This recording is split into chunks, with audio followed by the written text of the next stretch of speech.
Buddy, this is my beautiful hail damaged 2011 Toyota Tacoma. Now you might say, hey, what does hail damage have to do with getting an Autopage RS 730 working? Well, I'll tell you, when I bought this thing, it was hail damaged. I got a screaming deal on this truck. So I saw the salesman start this 730 or this truck with remote control one time and one time only. So I knew it worked. Then when I got the windshield replaced as part of the deal, well, the auto starter never worked at all after that. So this has worked once, and it's 5 years ago.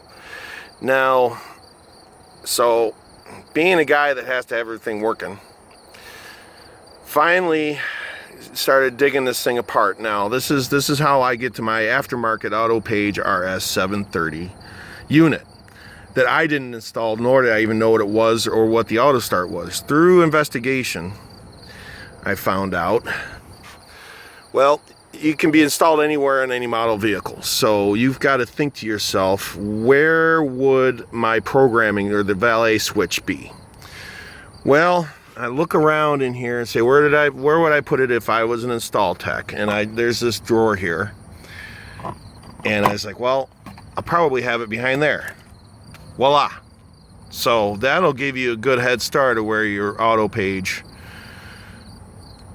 remote control for your vehicle is. Now, I tried to do the programming video to program the remote control, and this thing wouldn't chirp, beep, nothing. I couldn't figure out what the combinations were, anything. I couldn't get any response out of this thing. So I got brave, and this is on a Toyota. You take that screw out, which I've already removed, and then you can remove this console, and there's your Autopage unit. There's the C3 RS 730 Autopage unit. Now, I finally, on 12 volt forum, finally found the installation manual for this, and I said, okay, there are some fuses on this thing. After 5 years of trying to program remote control and get nothing, there are 4 fuses on this unit. And as you can see, the one in the back over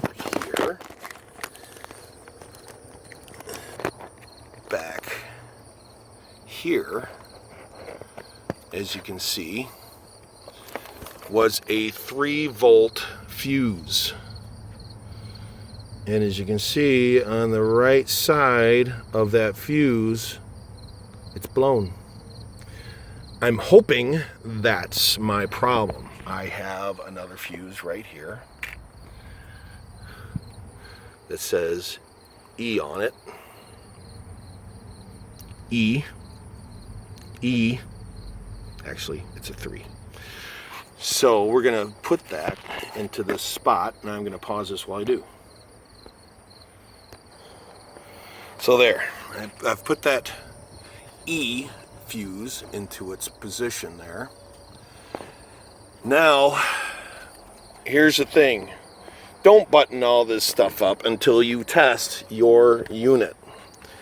Now, all things being equal, now Murphy's Law says I pulled all 4. Well, what do you know? It just came alive. Look at that. I just pulled the remote control out of my pocket and everything started to snap and click. Ah! This is the first time in 5 years that this has happened. So now, let's see if this thing will start.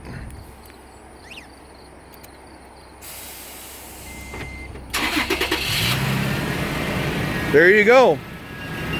That's all it was. This puppy had a blown fuse on it. Finally. It has the instruction manual, has the ACC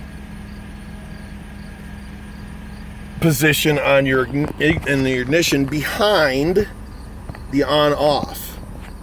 Okay, on this Toyota, it's off, accessory, on, and then start. All right, so what you do is you go from on to off to on to off. You skip over accessory. You go on, off, on, off, on. Then you take your valet switch. You press it once, then you press it twice and hold until you hear a chirp or a beep. And then you release it, and then you press the lock button on your remote control. And then if you have any subsequent ones that you need to program, you press the lock button on each one up to 4 of them, and then you turn your ignition off, and then you will have your programmed remotes. Now, this is the first time in 5 years that this thing started with remote control, and thank God I don't have to freeze going out of work anymore, because the winters here get brutally cold. So I hope this helps you guys, and I hope the best for everybody. And I'll leave with the parting words of wisdom. It is much, much, much more important to understand than it is to be understood. Stay tuned.